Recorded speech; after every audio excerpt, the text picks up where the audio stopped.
แม่หมอเห็นในเฮือนมีตู้คำน่ะมีหยังก็แม่หมอแต่พระดาตัวใหญ่กว่าหมู่ใหญ่กันวักใหญ่สูงดำแต่พระดานั่นน่ะบ่เว้าผีนะแต่พระดาแต่พระดาตัวนั้นแหละเอเชิญน่ะเดี๋ยวเจ้าอยู่เฮิงไปนี่อยู่บ่ได้เด้อเดี๋ยวเจ้าบ่ย้ายแต่พระดานั่นน่ะวักใหญ่สูงดำเด้อผู้ชายเนาะผู้ชายเปอร์ซีเอสใช่จุดเอสใช่ชุมเจ้าก็เป็นแล้วเลอไหลไปได้บัดนี้นะนี่ก็ห้องเพิ่นนอนนี่แล้วก็อยู่ในนี่โลดแต่ตะเวนออกเด้อโอ่งหน้าโง่4 อันแล้วก็ผ้าหวาน100ผ้าคันมาโปะมาเจ้าแมวเอ้ยให้เจ้าอุ้มอันแช่ตักให้เจ้ายักษ์อันใส่เผาเจ้าน่ะเด้ให้เจ้านำให้เจ้าห่มข้าต้มให้เจ้าขันอายุน้ำพอน้ำแม่เจ้าน้ำพออันน้ำลุงโอ้ยบ่ได้อึดระยะเนาะพอลุงอยู่พี่บ่ได้อึดระยะอะไรโดยหลายหักปนแดงแพงปลาไข่ไปเมื่อหายก็ใต้ตาน้ำเนาะชิ้นอ้อยหากินปลาก็เธอหายโพดหายไผ่หายคอไอ้เก่งเนี่ยดูดีแม่อายุงานขัดนี่เถอะเด้การขอเจ็บคอไข้คอไวเนาะคอเป็นดีเนาะชาเถอะเด้คันพอออกผู้นี้น่ะแล้วคันว่าคอมือเงินเข็นเอ้ยบ่มือเช้าบ่หาวเนาะใส่โตชาเถอะเด้ขอสิปัดเอาไปเป็นน้ำปีน้ำเดินอายุเนาะสันขารชาเถอะเด้คันพญาอันโลค่าพูดทั่วก็สังปัดน่ะมองเอ้ยก็สังไปจนไม่สังไพ่ทรงสาวงามไม่ดีเนาะดีจะได้เป็นพ่อชนะเลยเขาชนะโจรชนะม่านชนะเขาชนะคือชื่อคือสีนี่แหละบ่เขาบ่เห็นเงินบ่ตองอะไรพญาโลกาชนะพระแพ้เอาไปเขามีแต่ก้าวขันมานอนอะไรอยู่โหแต่งานพวกก้าวสนรอดเขาเจ็บเพราะได้กำไข่เพราะมีเจ็บเป็นอ่อนๆแอๆโตๆเราขี้ก็หายพญาโลกาเด้อจุดดิ่งแห้งเลยพวกหายไปหายคออ้อยกินอาญาขันยืนเขาชื่อเชียงดังๆขับพลังมัน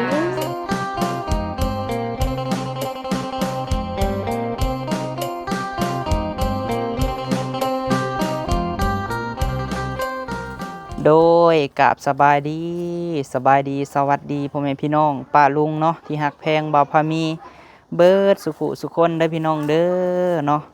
มื้อนี้ก็มาเฮือนพี่น้องเอ้ยเพราะว่าทางแม่หมอเนาะที่เพิ่นมาปัดเป่าน้องละตีพี่น้องเอ้ยเพิ่นมาเฮือนบ่าวพามีพี่น้องเอ้ยแล้วก็มีทางอ้ายเนาะอ้ายหักบ่าวพามีอยู่ทางออสเตรเลียพี่น้องเอ้ยเพิ่นก็ได้สิให้แม่หมอเนาะมาทำพิธีพี่น้องเอ้ยโศกต่อสตาพี่น้องเอ้ยต่อใส่หูใส่ตาให้เพราะว่าเพิ่นเจ็บอ่อนๆแอดๆพี่น้องเอ้ยก็เลยว่าให้แม่หมอเพิ่นมาต่อโศกต่อสตาพี่น้องเอ้ยให้ปัดเป่าสิ่งที่บ่ดีออกจากในเนื้อในกายเนาะพี่น้องเนาะให้ดีเศร้าบ่ได้ไปโรงหมอพี่น้องเอ้ยดีเศร้าอันนี้ก็แล้วแต่ผู้ที่จะเชื่อเนาะสำหรับบ่าวพามีก็เชื่อในศีลธรรมของแม่หมอพี่น้องเอ้ยเพราะว่าน้องละตีกับเศร้าพี่น้องเอ้ยแล้วก็พวกลูกของเอ้ยสาที่เฮาไปแก้มื้อนั้นตอนนี้ก็ดีขึ้นแล้วแล้วก็หลานของมีตู้ค้ำพี่น้องเอ้ยก็อาการตอนนี้ก็ดีขึ้นพี่น้องเอ้ยเอาจังใดก็ไปเบิ่งไปชมนำกันเนาะพี่น้องเนาะแม่หมอก็มาไกลพี่น้องเอ้ยมื้อนี้ก็มาปัดเป่ารักษาให้อ้ายไสสนะพี่น้องเอ้ยอยู่ทางออสเตรเลียพุ่นแหละพี่น้องเอ้ยให้ดีให้เศร้าเพิ่นเจ็บอ่อนๆแอดๆพี่น้องเอ้ยในเนื้อในกายเพิ่นเนาะก็เบิ่งทั้งหมดทั้งหมอก็ให้ต่อใส่หูใส่ตาพี่น้องเอ้ยต่อโศกต่อสตาให้ก็ถือว่าหลายพี่น้องมื้อนี้เฮาก็มาแต่เช้าพี่น้องเนาะเช้าเติบแหละบ่ฮู้ว่าจักโมงสิแล้วพี่น้องเนาะให้เพิ่นปัดเป่าออกจากห่างกายพี่น้องเอ้ยไปจังไดก็เฮาก็เข้าไปหาเพิ่นนำกันซื้อนาอยู่นากินมาพี่น้องเอ้ยเนาะไปจังไดก็เข้าไปเบิ่งแม่หมอปัดเป่าน้ำกันเด้อพี่น้องเด้อเอาพี่น้องเอ้ยคือคืมฟ้าคืมฝนมาแล้วพี่น้องเอ้ยมารวมตัวกันอยู่เฮือนบ่าวพามีพี่แหละพี่น้องเอ้ยเพราะว่ามีทางแม่เนาะอยู่ทางต่างประเทศพี่น้องเอ้ยเพิ่นเฮ็ดให้ลูกชายเพิ่นเห็นน้องละตีเฮ็ดกะ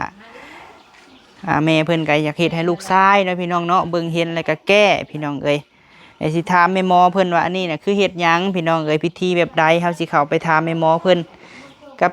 สิพากันกินข้าวกินน้ำเพราะว่าซื้อในอยู่แนวกินมาพี่น้องเอ้ยสบายดีเบิดทุกคนเด้อพี่น้องเด้อโดย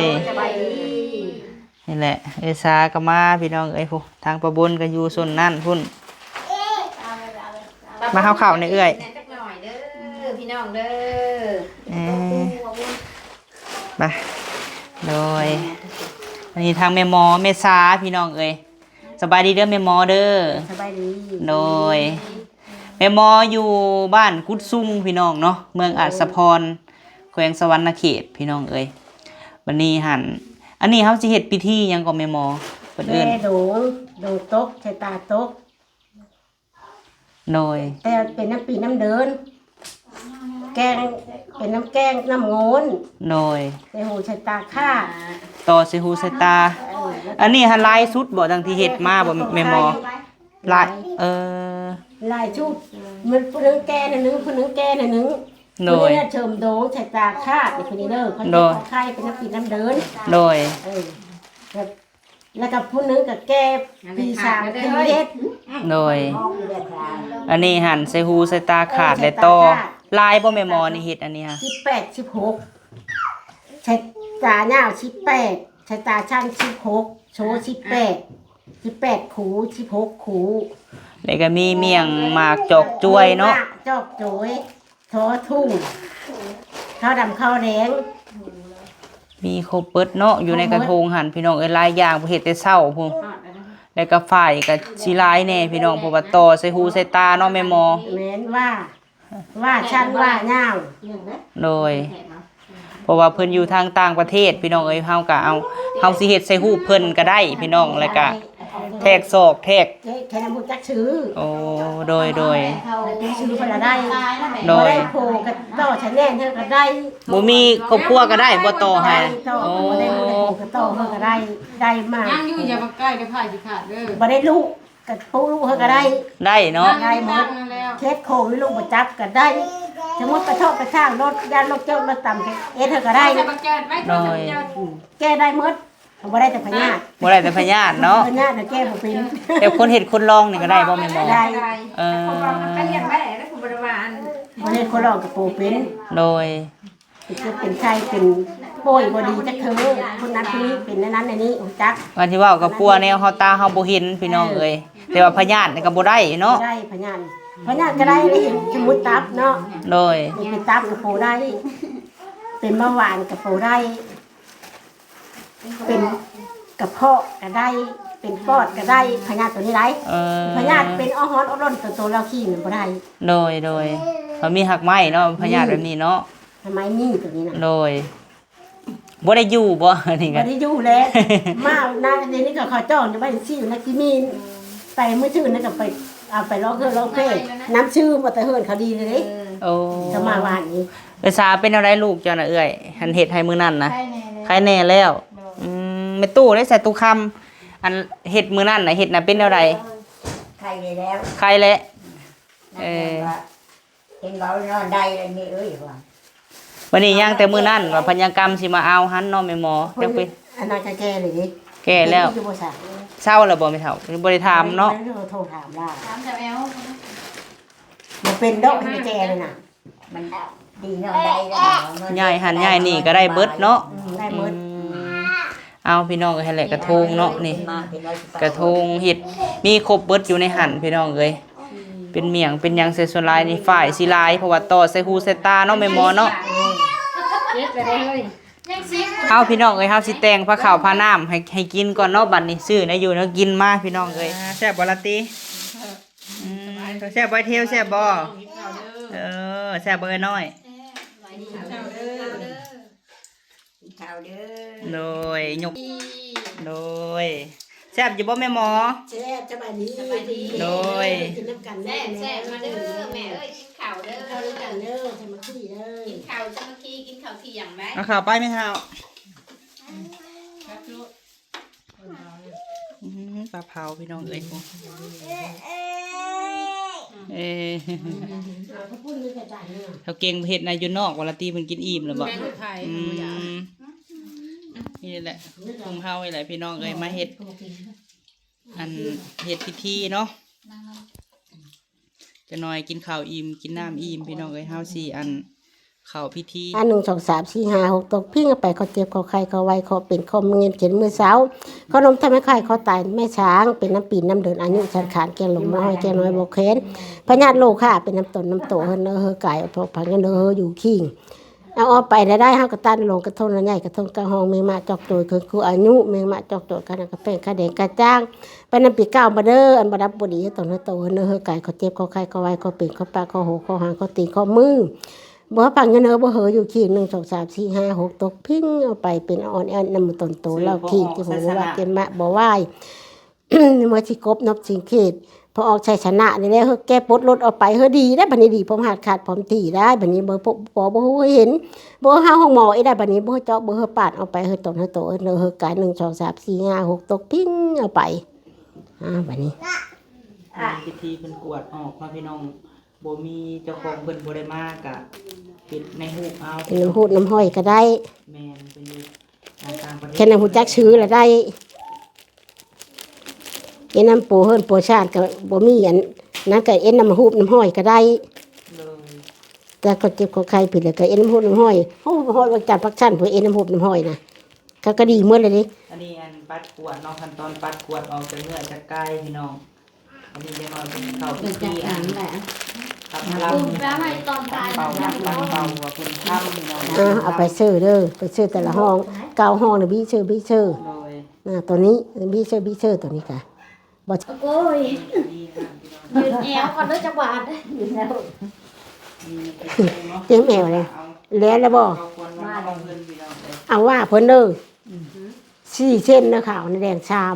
3ขาวนะ4แดงนะ3ภายตับน่ะ บ่แล้วทานทานพ่อ บ่ทันพ่อบ่ ยังได้หากันได้4คู่ หากัน ห่านโอ้ยพ่อแห้ง ห้องเรื่องในหมอเพิ่นบอก มีซื้อแต่ละห้องเด้อมันเก้าห้องนะมันได้คู่ห้องเครื่องนั้นมันก็ไม่ได้เก้าห้องเด้อเชื่อหมดจอกโดยมีมาเชื่อแต่ละห้องเอาว่าเอางานท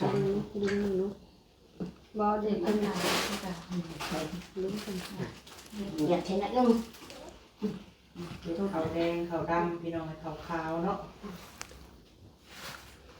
สิเลออามาดูตัวสิแท้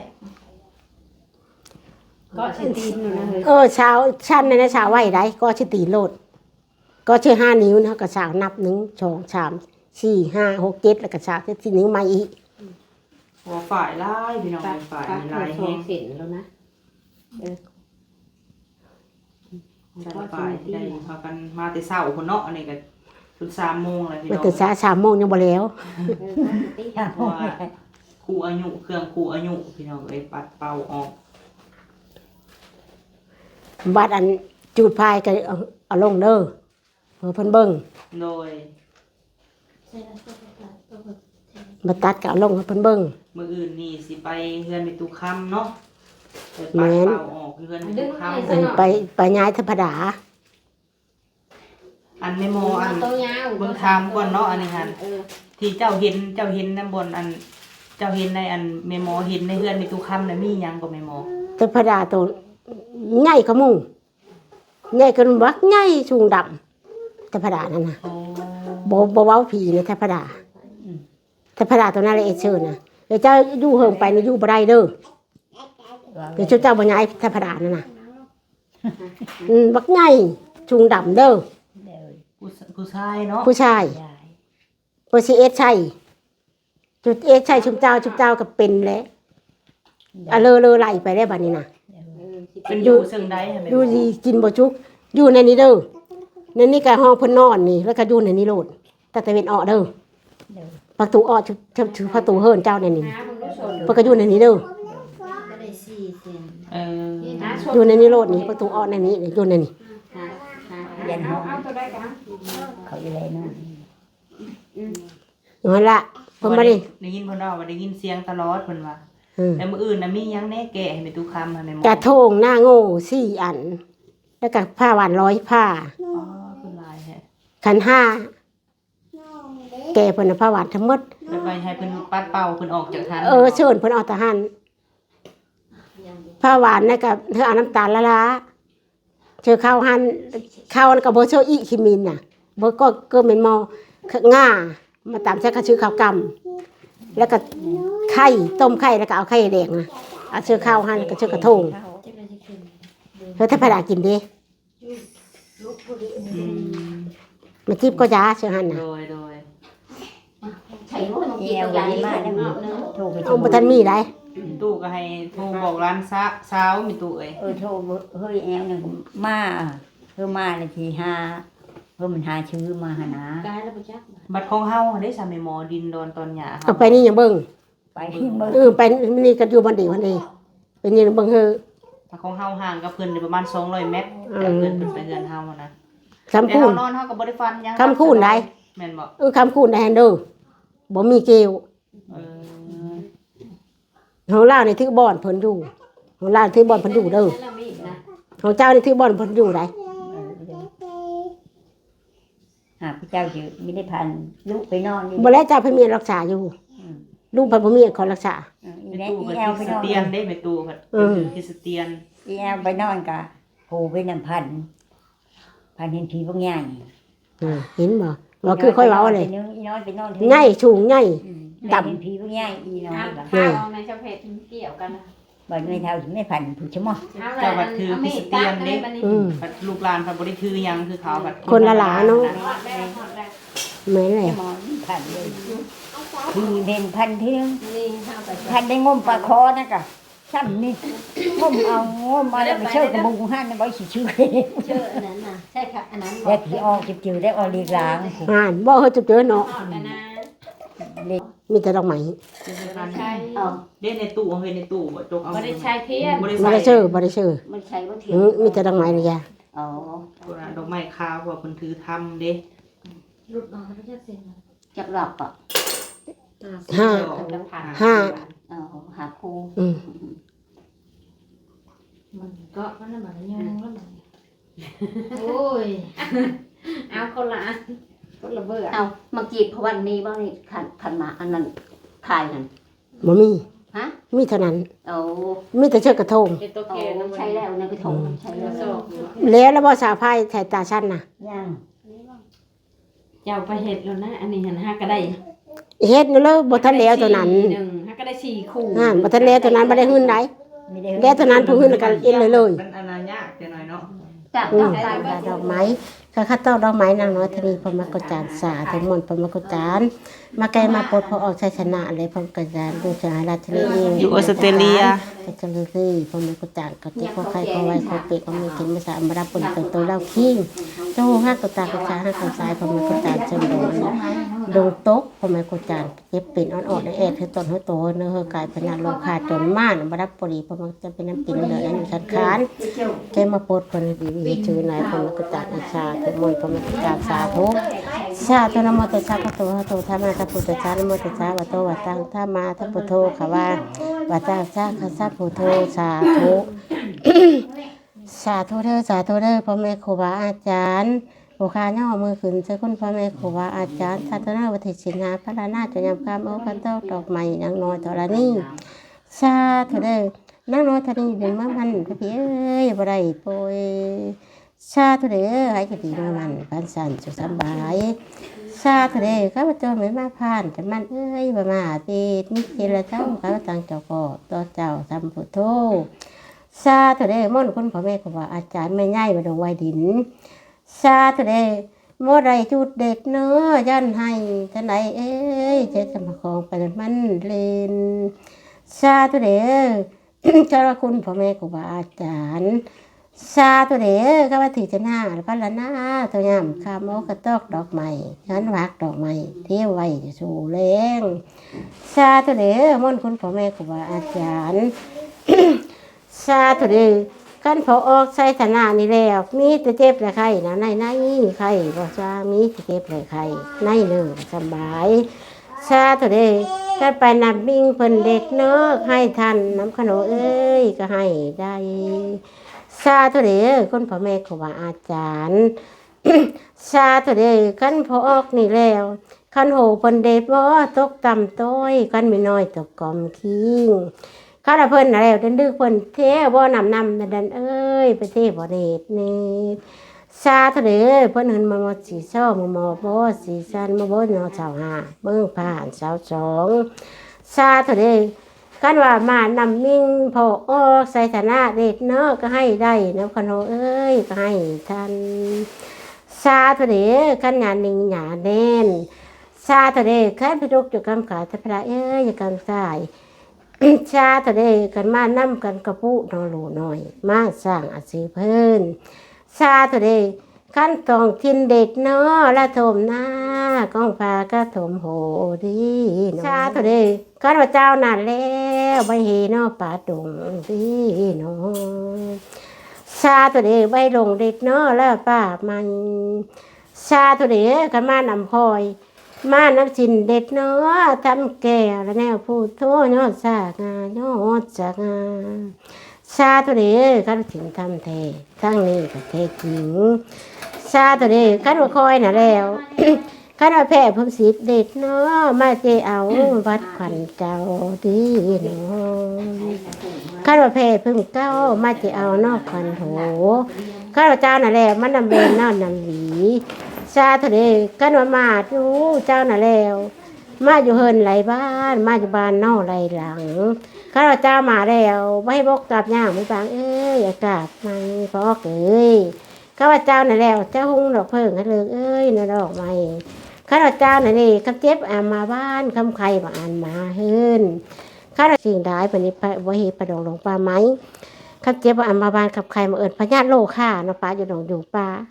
พอออกใส่ชนะเลยมาแล้วก็เฮยอยู่ดีไม่แห้งปลอดภัยคำเจ็บบ่ได้คำใครไปนี่อยู่ตนโตเล่าขี้พ่อแม่กุจัน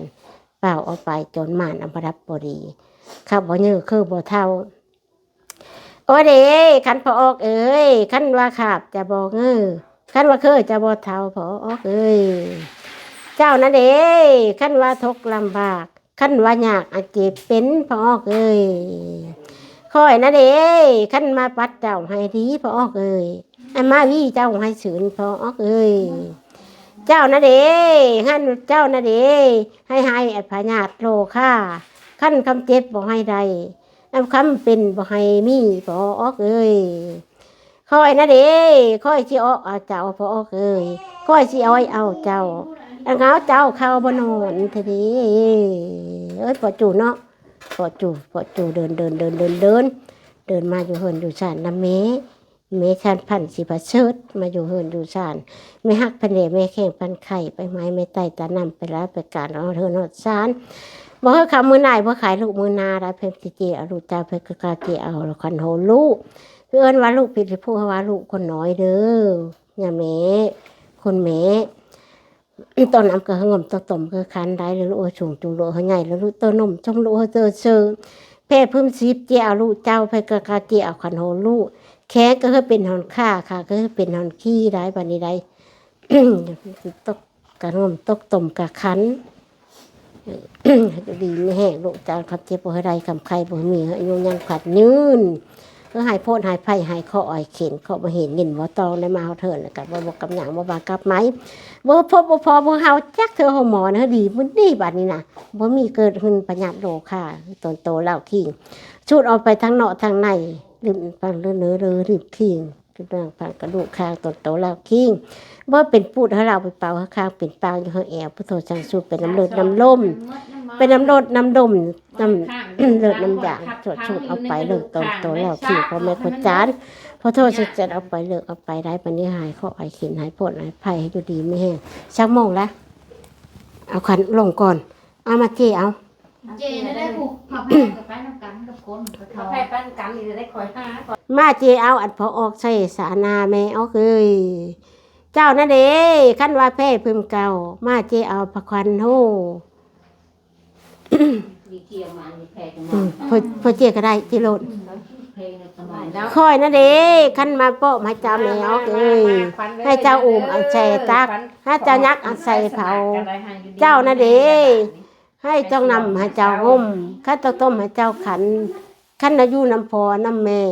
จะน้ำพออันน้ำลุงโอ้ยบ่ได้อึดระยะเนาะพอลุงอยู่พี่บ่ได้อึดระยะอะไร โดยร้าน หักเป็นแดงเพลไปไข่ไปเมื่อหายก็ใต้ตาน้ำเนาะชิ้นอ้อยหากินปลาก็เอาเธอหายโพดหายไผ่หายคอไอ้เก่งเนี่ยดูดีแม่อายุงานขัดยืนได้เขาชื่อเชงก็เขาโด่งดังอยู่พูดเลยชาลันชาลัด เชื่อสตอ กับ รี่ มันตะเลตะเล อืม แล้วอยู่ดีไม่แห้งได้วันนี้อาม่าได้ก็ขอนมานอนเมื่อนอนอยู่ดงอยู่ป่าได้พอเห็นน้ำเถาะน้ำทางมาอยู่เฮินดูสาดนี่เองงานขัดยืนนี่มันยืน เศร้าแล้ว เฮินมีอยู่เกินขึ้นไปอีเขาอยู่ดีไม่แห้งมันยืน แข็งเอาไปได้บ่ชนหกชนห้าเอาไปเฮาตนเฮาโตเนื้อการเป็นน้ำปีน้ำเดือนอายุจันการพระโตจักตจักโคจักต้อยเขาเอาไปเคเอาไปพญาโลคาเป็นน้ำเค็มน้ำเอ็นน้ำเลือดน้ำลมเขาเอาไปฝังเนื้อบ่เฮยน้ำเค็มตัวสักควักเขาเคเอาไปแล้วตัวเฮยกัดเอาไป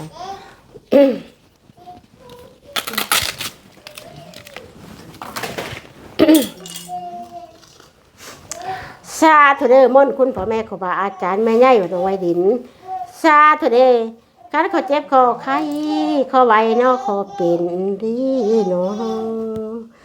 ซาธุเด้อคันพอออกผู้นี้น่ะแล้วคันละคอมือเงินเกินเอ้ยบ่มือเช้าบ่เฮาเนาะใส่โตซาธุเด้อขอสิปัดเอาไปเป็นน้ำปีน้ำเดินอายุเนาะสันขารซาธุเด้อคันพญาติอันโลค่าพูดทั่วก็สังปัดน่ะเมาเอ้ยก็สั่งเป่าซาธุเด้อไว้ฟังได้เนาะน่าลืมเด้อไว้เฮอบัดลืมคิงซาธุเด้อคันปานาวกระตาดนั่นลงกระทงเอ้ยน้อยใหญ่กัดกระทงเก่าห้องเมียงมาประจอกโดยซาธุเด้อคันเอาคัดสินค่าดำค่าแพงเขาได้เอ้ยกาจังซาธุเด้อคันว่าจูดออกไปตนในโตที่เนยพัดในกาย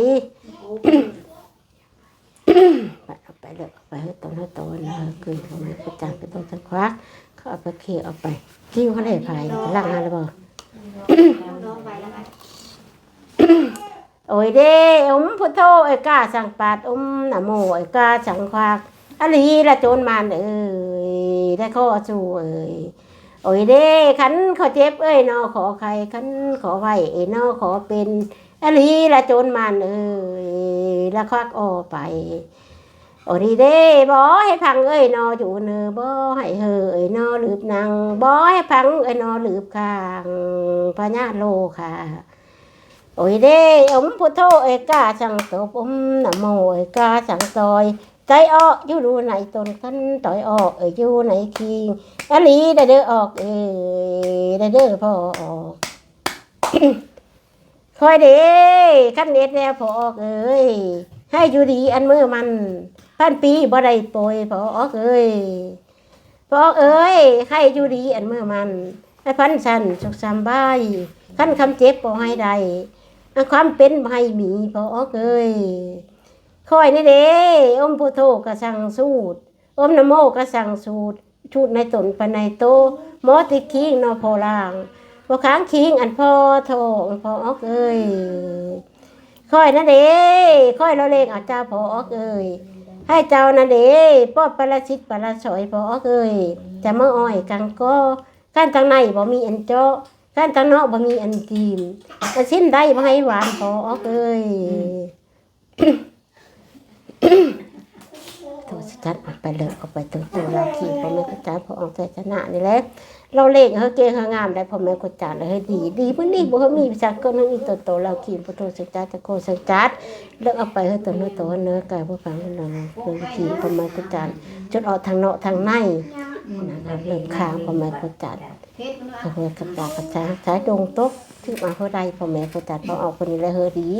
แล้วเก่งคนผู้หูผู้ดีเด้อบัดนี้นะเกิดปวดหลุดออกไปมาแล้วเขาเจ็บเขาไข้เขาแหวนเขาเป็นเขาโหเขาหางเขาตีเขามึงก็มึงเงินเข็นเมื่อเช้าเป็นน้ำปีน้ำเดินอายุสังขารแก้งหลงบ่ห้อยแก้งน้อยบ่แขวน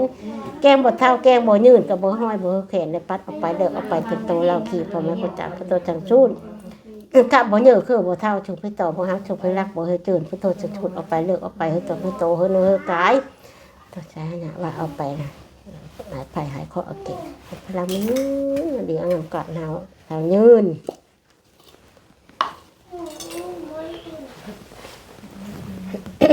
นี่เจอแล้วเราบ่มีจนมีม่านมีแต่ครอบเกี่ยวกับอยู่ งามเลยทั้งกระทุ่งงามขนาดนั้น เมื่อแล้วพญาก็หนีแหละ นี่แล้วบาดนี้ดีเศร้าแล้วบาดนี้ เศร้าแล้วบาดนี้ฮะ งามบ่ งาม เนาะพี่ลื่นน่ะเนาะขาวลื่นบ่ดี ขาวและลื่นดำและลื่นแดง นี่ขาวลื่นแล้วงาม ดีเศร้าแล้วบาดนี้ให้ชัยชนะ งาม ไปหุงเด้อเนาะไปหุงเด้อโอ้ยไปหุง ไปเห็นผม นี่ให้เจอแล้วไปหุงแล้วติมืด เป็นเอาใดนี่ ไป บ่ เจอไป นี่บ่ บ่อันนี้บ่แม่นทางนี้ พี่บ่ ทางนี้แหละแม่นแหละ ได้แล้วบ่ทีมหานเอ้ย ตัดแล้วเนาะ คืออันนี้พันได้ลูกน้อยได้ลูกน้อยกับลูกผู้ชาย มาอะไรมา อืม วันก็มา ได้ลูกผู้ชายว่าถ้าได้ลูกช้ำเท่าว่ะได้อะไรงามได้ดีแหละพญา มี บุค เศร้า คล แล้ว นี้ บัด เนาะ นี้เนาะอ้าวบ่ได้เป็นอีกแล้วบัดนี้เศร้าเลยทิ่มแล้วอันบ่จบบ่งามเนาะ แม่ ที่มาแล้วอันประจบมางามตัดออกไปเลยว่ามีโจรมีมาแต่เพิ่นบ่ชูนเห็นมีโจรมีมาแต่เพิ่นชูน เอ อื อ ม นั่นได้มันมีแต่มันเป็นน้ำปีน้ำเดินพวกนี้นะเป็นน้ำปีน้ำเดินกับสายตาเรา บัดนี้ โชว์ สาย บ่ ตา ยี่ ปกติแล้วบัดนี้เนาะ โช ต่อ ว์ ให้เลย ปีเดินไปจะกว้างเลย เออ ทอดอ่อนนี่นะอันนี้ เอาไว้ใส่อันนี้ฮะ อันนอนเราหันไปเจอแล้ว ไป ไปเป็นคนเจ็บปวดก็เป็นได้ไปในป่าขี่ไปกับเราเราจะทำยังไงไปจับโจมอะไรอะไรไม่เทอะไรไม่เทหางเทมีเทเลยเทเลอร์เทนเท่าเทนดินเทนหญ้าเป็นทุกคนไปทุกคนเอาจับโจมเราส่งกันขึ้นให้ยืนกันให้หายปัญญาโลคาได้คนดูดีมีแห้งได้บันไดแต่เฉพาะเนี่ยคือแม่มันกระตกเลย ก้อนที่พ่งเชื่อโทษตัวเก่าอันนี้ชะเพชรนี่ค่ะ มา นาไปเชื่อ มาจับเด้อ เป็นนาไป จับแม่นี่นะชี้พูด เอามาจับแม่ยับเข้ามา จับมาจับ จับเอาควันแล้ว ให้กันนี้ให้กันนี้เอาเบยมากกัดทิมก็เจ็บเอาไปก็ไว้ก็เป็นพยานโลกากัดทิมไปนับปีกามบ่เด้อให้กันนี้ให้กันนี้อันนี้งามกันหาบ่เจ้าจะเฮินได้อันนี้เอ้าเฮ้ยอยู่ดีมีแห้งเลยตั้งขึ้นนี่ล่ะให้พ่นให้ไผ่ให้เก่าได้โอ้ให้ได้คำไข่บ่เฮมีอยู่น้ำแม่น้ำเอ้ยน้ำน้อง น้องน้ำนุ่งได้น้ำแม่เด้อไอ้เลย อยู่น้ำพอน้ำแม่เฮาบ่เจ้าขมอบ่ได้เข้าใจเงินบ่ได้หาปู่ป่าบ่ได้ชื่อเงินคำได้ละหลาเนาะมาเลี้ยงแม่เฮ้ยมันเป็นลูกกชื่อนาลาน้อยชื่อเพิ่นแล้วกำนาอยู่ได้งานตายอยู่เป้าได้เงินเฮาชื่อขันเงินพันก็ใช้มือก็ทิ้งทำนากับป้าก็ทำโหทำงะไปเลยเฮ้ยให้พ่ออ้อยกินให้พ่อให้ไปบ่ฟ้าวไปเลี้ยงผู้เท่านั้นน่ะอยู่ดีแห้งกับเจ็บบ่ได้กำไข่บ่มีให้หายพญาติโลคาเฮ้ยดีมื้อนี้วันนี้บ่พบบ่พอบ่ฮู้เฮ้ยเห็นเด้อวันนี้เด้อปลอดภัยครับเจ็บบ่ได้กำไข่บ่เฮ้ยมีข้าขวัญมันนอนก็แข็งพื้นพาป้าแต่ตะเวนพี่เนี่ยพี่ฮักพี่ทักก็เฮ้ยขี้เฮ้ยคอนเงินหลายดอกก็เท่าหลายมาเด้อเงิน$นะฮะกระเป๋าชุดนี้เพิ่นก็ทานมื้อเช้าเฮ้ยหลายห้าชูแรงก็ป้าน้ำไม้เอาหาพญาเอาหอนพระขอให้ผู้ใบขอปันคือเงินบ่กำคำบ่กอบคือร้อยง้อยคอยบ่ปันดอนหมื่นดอนจะถึงแม่ตั้งแต่ปืนสมัยมันนื่นนะเจ้าขมันมันนื่น สาธุอยู่ดีมีแหงอ่ะแม่ผูกเอาลูกชายมึงดูค่ะ ผู้บัดนี้ ดีงาม เว้าได้อัน เออ อโปยอปายเจริญบลา จัก กังที่วันนี้ ความเจ้าน่ะ เป็นหายพญาติโลคาเฮ็ดอีหยังก็บ่ให้ไปทางใดก็ให้คามาทางใดก็ให้คอมเลย ดีเศร้าแล้วพญาพญาบัด ผั นี้ ดตัดผัดติดได้เป็นไรเลื่อนล่มก็มาน้ำมันเด้อเฮ้ยหาย ดีมีแห้งความเจ็บอย่าให้ได้ เป็นความดันบ่ แล้วมีติโชค คือเลย ลาภไปเด้อมันยืน มันดีไม่ได้บัดนี้ได้ เอาผูกเอาในประบนมาเด้อควันไอไซสนะอยู่ออสเตรเลียพุ่นแหละมาอยู่น้ำแม่แล้วก็มาอยู่น้ำน้องนุ่งเนาะ อยู่น้องน้ำนงน้ำป่าน้ำลุงในควันบ่อนเหตุหล่าเหตุการณ์ก็ให้มาอยู่น้ำต้นน้ำ เป็น โต คน นี่ หู แหละ ผู้ดีได้มันให้เสถียรกว้างพูดแม่ อ่ะเออแลมผูกกันเขาจับกล้องเลยผูกเอาอ้ายมึงดูค่ะ ไอเชยชนะย อยู่ออสเตรเลีย บัดนี้มันอยู่ออสเตรเลียคือให้อยู่ดีมีแห้งพญาติโลคาก็ให้หายถิ่มปันปิดถิ่มอะไรบัด จะเอาแลต่อใส่หูใส่ตาให้แลบาดนี้ บัดนี้มีแต่ความสุขความดีความโศกความเฮงความรวยแบบนี้ให้พ่อแม่ได้พึ่งพาอาศัยเนื้อซ่า ดีมีแหงแหละบ่ได้ไปห้องหมออีกแล้วบาดนี้เศร้าแล้วบาดนี้ปัดเป่าออกเลย ไปเอาน้ำมาบัดนี้น่ะ ไม่ เออ ในบ้าน มาจุดพาย อันนี้ขั้นตอนยังก็ไม่หมอต่อสายตา โตไทยตาว่าไทยตาโด่งไทยตา อ๋อ อันนี้น่ะ อันนี้เขาสิต่อสายตาเพอฝ่ายร้ายพี่น้องเอ้ย ไทยตาตกต่ำได้แล้วนะได้ โดยวันนี้จะต่อสตาร์ให้เนาะ ก็ไทยตาเฮ้อ เอาเจอละที แล้วก็สิจูดคือเก่าพี่น้องเฮ็ดแบบเก่า อ้าวหามันหลายแล้วนะไทยตาเราหาดหลาย เออ หลายอันนี้นี่อ้าว อันนี้นะคนติดอัน จักว่าจักชัวเอาตัวว่าตัวยาวก่อน บ่จักบ่จักจะโชว์จักตัวเลือว่าจักตัวเลือชันจักตัวเลือยาวจัง บ่ ว่า แล้วจนตัวยาวน่ะใส่น้ำอันนั้นเลียนตัวชันลงมาพี่ตัวยาวน่ะใส่ชุดจะติดได้ตัวยาวมันตัวยาวบ่อยู่ทางกลางอ่า ตัวยาวน่ะชุดผู้ น่าจะง่ายเอา ตัวยาวน่ะชุดผู้เด้อ เออ เอาลงมายังใส่ตาชันพี่น่ะโชว์กับใส่ตายาวนี่ติดมันดีโลด ติดไหลกันนี่ ติดหลายดีโลดตัวชันเอามาพี่ ชันอันนี้ แต่ที่ก็กระโดดให้มันพันดีบ่งามได้ พี่น้องเอ้ย นี่ไอ้ที่หลายเด้อไม่ยาวอยู่ไอ้ห่างๆเด้ ว่าเป็นชั้นกัน ติดละบ่ติดละบ่ติดแล้วตัวนี้ให้เราติด ตัวนี้เงาเป็นเงาเป็น ติดแล้วไปติดนะใส่พายใส่กระดาษเทียม บ่มืดได้เครื่องทุกอย่าง ได้เห็นได้ ไม้น่ะชามตามได้น่ะชุดชามเฮิรนนี่พอดี ไม้น่ะชามเฮิรนนี่พอดี เห็นแบบนี้ อันนี้ต่อสายตาพี่น้องเอ้ย ชุดได้ ทีเอาก็ว่ามันห่างโผล่เลยนี่มันพอดีได้มาฉีดทีนี่มันจะฉีปุ่มกันให้ไข่มันฉีแห้งแล้ว อันนี้มันเป็นที แต่ว่าเฮ็ดอยู่ในเนาะแม่หมอเนาะอันนี้เนาะเออ ไปหาใหม่ นี่ ไปใหม่ น่ะเอชามนี่ที่บ่ห่างกันนี่ เอออะไรจะจีนหมางเอาไปตีนมันผีมันติดกันมา ตามมาพี่ให้มันชุด สิได้เปลี่ยนใหม่พี่น้องเพราะว่าสายหูสายตาเพิ่นเฮ็ดใหม่เบิดเลยเนาะต่อสายตาเพิ่นเบิดเลย ให้สูงมาติดเด้ตัวยาว นี่แล้วเราจะไปห้องหมอจะบ่คาดนะนี่ผ่าตัดอยู่คาด เศร้าแล้วบัดนี้เนาะต่อให้เลย เศร้าแล้วดี จ้า แล้ แล้ว วตาม เบิ่งถึงหมดเพจจับถึงหมดจับถึง น้ำสิตามว่าไงนะ เจริญตั้มรถเพิ่นนั่นแล้วเขา มันยัง บ้าตู้มันนี่ติดตะปูเตะเป๊ะอยู่มันคือเห็นมีหัวมันติดเอ้ย ยังหมดเลยตัวนี้เนาะยังปิดอยู่ ลูกกันจักบาท ลูกเรา นางร้ายแล้วมันจ่องแหละ ติดมันติดเร็วไว้ ลูกเลยลูกเลยคนนี้ลูกเลยนะชุ่มฉ่ำคนจะใช้เรียกว่าไรด้วย เอาบัญชีแล้วบ่ มองอยู่ เอาบัญชีแล้วบ่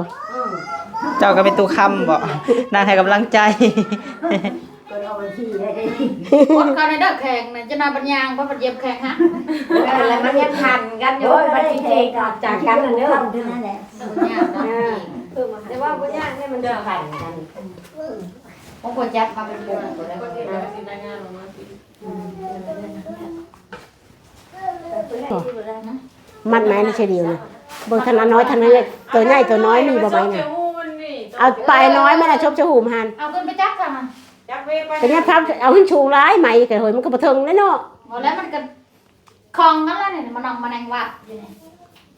เดี๋ยววันเอาไว้ไปจะก้อนนี่จะใส่ลงบน เอาอ้อยจับอ้อยไม่นะ แต่ก็ยี่แขนน่ะมันแข็ง ไปเร็วออกมาก่อนไป ผ ดู มยัง ซะก็เอานะซะ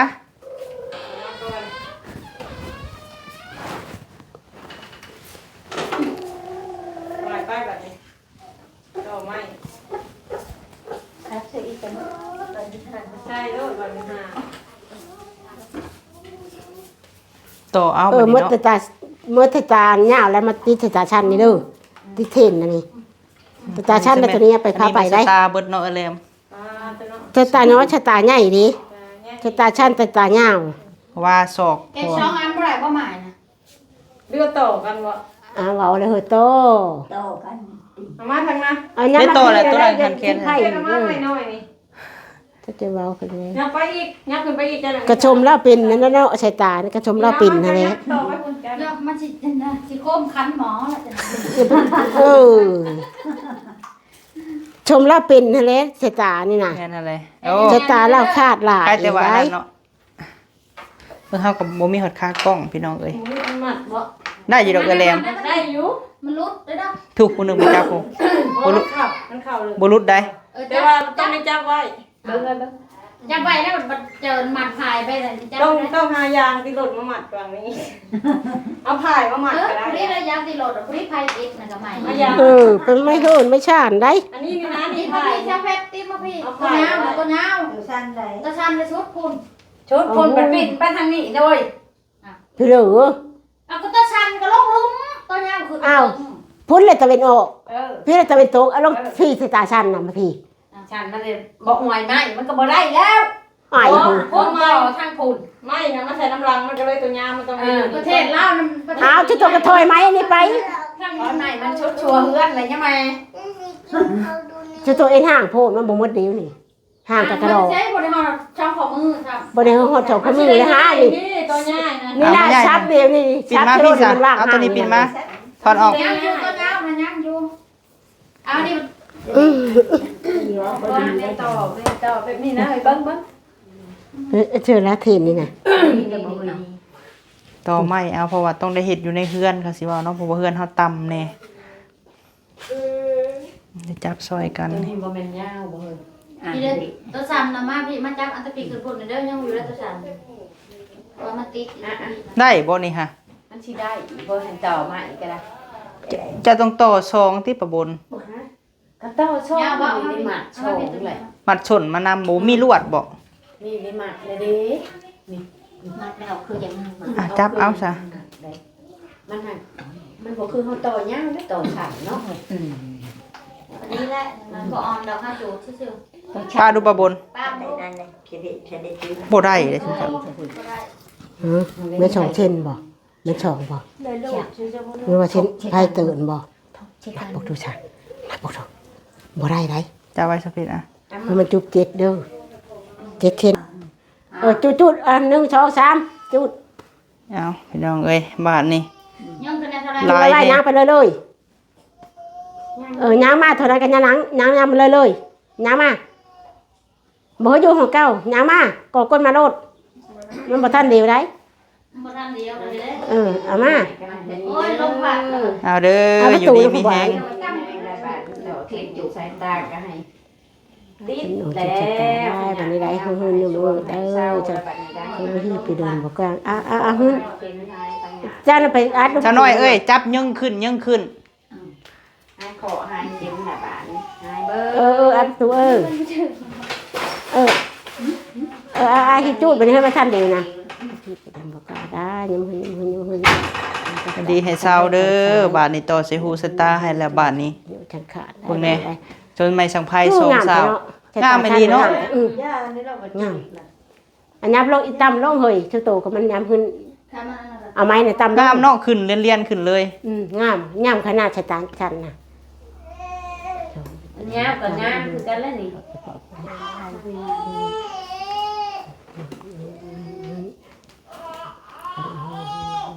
ได้ไปเลย ขอบนมาจุดตัวนี้เนี่ย บ่มาในวันนี้นะคือได้หมด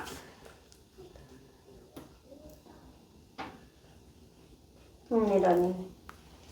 มาติดค่ะ ชะตาชันมันจะงามคือชะตาเหงาเนาะชะตาเหงาคือชะตาเหงามันงามคือชะตาชันมันจะคาดลายอะไรตกต่ำลายเพ่ง เร็วไปเลยคืออย่างยามัน ชิบเอาเจ้าให้ได้ประเด็นเห็น อยู่คือไปเลย มันวันมาอายยามมาอายยังน้ำให้พญาโลคาเด้อในวันนี้ดี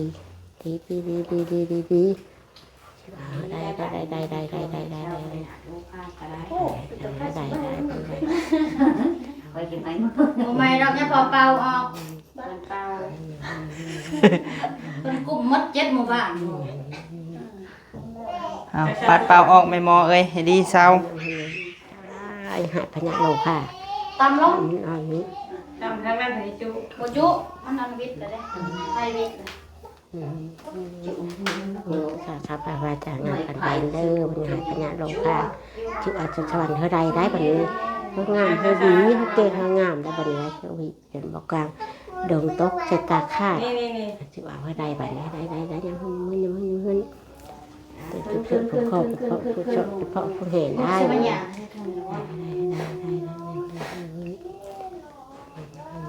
จุดขึ้นตัวนั้น ขึ้นได้ เอาเจ้าเก็บ มา มา ให้ ให้ อั อั น น ข้างให้ค่าได้ขึ้นพ่อหมดพ่อหมอนี่ได้ขึ้นพ่อหมดพ่อหมอนี่ได้บ่ให้ค่าได้บ่ให้ขาดให้เคินได้ ป้ารถจัง ควันกะมาเลยอยู่เพื่อนอยู่ชาติเลยแต่บอลเหตุการณ์กันให้มาเลย ก่อนคนบอกมาอยู่น้ำแข็งน้ำขาแล้วเฮ้ยควันแข็งครับ คือเราเป็นนั่นแหละ ควันแข็งควันขา คือเราเป็นนั่นแหละจุดเองจ้ะ หายขาหายค่าแล้วมาอยู่น้ำปอน้ำแม่น้ำลูกน้ำเต่าอยู่เพื่อนอยู่ชานช่วงหายเช่าแหละ เด้ขึ้นแล้วบาดนี้ วิทย์แล้วบัดนี้วิทย์แกงเว้นโงนแล้ว เขียนทางงานแค่ มันกระตับตีนกระตับ มัน น้ำ ดับมือเด้อ อย่าได้อย่าให้นี่คนเล็กเจ็บหลังเจ็บหลังเจ็บหลังเจ็บห ยา ลั ว ง มายาว บกคัด บ่หาดบ่หั่นน่ะ มีต้นมีแกงน้ำงาน ใช้เงินใช้คำ เนี่ยมันเป็นโค้ง ใช้เงินใช้คำบ่ได้ดำบ่ดำบ่ขาวบ่ ขาว หายเลยพญาโลคาไป เศร้าแล้วเนาะขึ้นอะไรหลุดอยู่อ้าวดีเศร้าแล้วบาดนี้แม่หมอเอ้ย เตียง ผูก งาม แขนหับจับแขนเอาแล้วบาดนี้ เด้เบิดแล้วบาดนี้ งาม อ้าวมาอยู่เฮือนอยู่ซานเด้อ เอามายับเด้อยับเด้อ เท่านั้นนะแม่เอาเท่าเอาตะเดียวใหม่ถ้าเอาตะเดียวใหม่นะที่ขันเลย ไปอ้อคนใหม่ เคยอย่านั่งน้อยหมักมันหลดแน่น เอาเฮ้ยไพ่นะเหมาะได้ ไม่อยากนั่งจะรีบจะรีบ กินได้ปนี้หายพญาโลค่าก็เจ็บบ่ได้คำใครบ่เฮาเป็นได้ตนโตเล่าขี้เพราะมันก็จะจัดไปให้ตนโตเฮาดีเก่งงามตนโตเล่าขี้เพราะมันก็จะหายโทษหายภัยหายเคราะห์เอาเขียนได้ปนี้ก็คือปู่ได้สมัยเด้อทุกเป็นหมู่ก็ไปต่อจะหันรัดไปเอียงพอแล้ว ดีเศร้าเนาะแม่หมอเนาะ เจ้าเก่งงามบัดนี้วันนี้เฮามา มาหับเอาควันแล้วเด้อบ่ มาครับ เอาปัดก่อนแม่หมอเอ้ย เด้อก่อนลูก แม่หมอกะคันเมื่อก็ปัดเป่าเอาเพิ่นแน่คุณก็ให้เพิ่นดีเพิ่นเศร้า ปัดเป้า ขวเอาหน่อย อันชื่อแม่เพิ่นก็อยู่หาน่ะนี่ เอา อันชื่อหันปัดเป้าอยู่คืนบูชาอยู่บูชาเพิ่นอยู่ไดเพิ่นก็ดีไม่แห้ง อย่าไปเสีย หากก็ไม่บูชากับเพิ่นเมื่อมาแลกมาเพิ่นก็ชูชายแต่ตัวลาขี้เพิ่นน่ะลูกเพิ่นก็คือเดียวเขียนชื่อซะเด้อ เอาพายผูกแขนกินนี่ได้นะ ไปเอาเว้นแม่เอาเว้นกระเป๋าเด้อ พายผูกแขนกินนี่ เอาไว้ให้มันนอนนี่แหละ มาชามันชา เด้อมาเด้อไปทุกคนเด้อเอา ก็ขันมานอนชื่อชัยชนะนั่นแหละเฮอดีจะได้เป็นพ่อชัยชนะนี่เฮอชนะโจรชนะม่านชนะอันเฮอชนะคือชื่อคือสีนี่แหละบ่เฮอก็บ่เห็นเงินบ่เฮอตองอะไรพญาโลกาชนะพระแพ้เอาไปแล้วมีแต่ก็ขันมานอนอะไรอยู่โหชะงานกูก้าวสนร้อนก็เจ็บบ่ได้กำไข่บ่เฮอมีเจ็บเป็นอ่อนๆแอๆโตๆเราขี้ก็หายพญาโลกาเด้อจุดิมแห้งเว้ยพดหายไปหายคออ้อยเจนอันยันขวัญยืนเฮาชื่อเจนดังๆขับพลังมันยืนมันยืน มันยืนเด้ออยู่ดีมีแห้งละบาดนี้ นี่แหละเช้า อันนี้แหละเวทชามือเพิ่นยังหือเด้อ โดย พายเพิ่นน่ะเว้นหันชามือเนี่ยเว้นของแม่เพิ่นดิ ของแม่เพิ่นอยู่ในพุ่นอันถือว่าแล้วเนาะแม่หมอเนาะ แล้วบัดนี้ เศร้าดีเศร้าแล้วบาดนี้ บ่เจ็บบ่ปวด แล้วนบใส่เก่าเท่าใส่หัวเนาะดีเศร้าแล้วบัดนี้ เพิ่นเช้าสิ แม่หมอเอิ้นเอาควันของไอ้ไซสนะพี่น้องเอ้ยอยู่ออสเตรเลียพุ่นแหละเพิ่นก็เจ็บอ่อนๆแอดๆเนาะวันนี้ก็สิค่อยดีทุเลาเบาบางไปสตาร์เพิ่นขาดพี่น้องเอ้ยสตาร์ตกแล้วแม่หมอเพิ่นต่อใส่หูใส่ตาให้เนาะแม่หมอเนาะ อยู่ต่างประเทศพุ่นก็ต่อได้เด้อพี่น้องเด้อเนาะอยู่ไสก็ได้ขอแต่มีหูปมีห้อย มีแต่มีฮู้มีช่อย หูซื้อหูบอนอยู่เนาะ เออ แม่หมอเพิ่นก็มาเฮ็ดให้เก่าควรวันนอนแม่หมอเพิ่นก็สิ ก็ตำขวัญ โดยมาอยู่เฮือนอยู่ซ่านแล้วบัดนี้น้ำนองน้ำนุ่งเนาะผูกแขนหับจับแขนเอาพี่น้องเอ้ยเบิดมื้อแสดงว่ามื้อนี้หั่นหลายที่สุดเนาะบ่แม่หมอ หลาย เออ หลายก็มึงก็ไปแก้แต่ละบ้านแต่ละมื้อ โดย เพิ่นขาดหลายเลยตกตำหลายแล้วเพิ่นยังเป็นออนเอดอยู่น่ะ โดยวันนี้หั่นหาเงินหาคำก็สิได้แมันบ่บัด ได้ นี้นะ หุงเฮิงบัดนี้ โดย เออ สา หาคำก็บ่มี ธุเนาะให้สมพร มีแห้งละกันคน โดย หาข้ามกันได้แหละ น้องนุ่งเนาะลูกหลานนี่แหละคุ้มเฮานี่หักแพงพี่น้องเอ้ยมาเบิดสุกูสุคนเนาะยากลูกยากเต้าก็มาซอยแม่หมอก็มาพี่น้องเอ้ยแนวเว้ากันว่าสิเฮ็ดให้ไอ้ไสสนะเนาะอยู่ทางออสเตรเลียพุ่นแหละก็เป็นไอ้หักไอ้แพงของบ่าวพามีพี่น้องเอ้ยเบิดสุขุสุคนเนาะหับ ผูกแขนหับจับแขนเอาเบิดทุกคนแล้วนะแม่หมอเนาะจังไดก็ให้ชมคำมุ่งมั่นปรารถนาพี่น้องให้ดีให้เศร้าเพิ่นก็ได้ให้ร่ำให้รวยกว่าเก่าขอบใจเบิดทุกคนเด้อจังไดก็สิได้จบคลิปเนาะแม่หมอเนาะขอบใจเด้อแม่หมอเด้อ เข้าใจ โดยสบายดีเด้อพี่น้องเด้อ สาธุ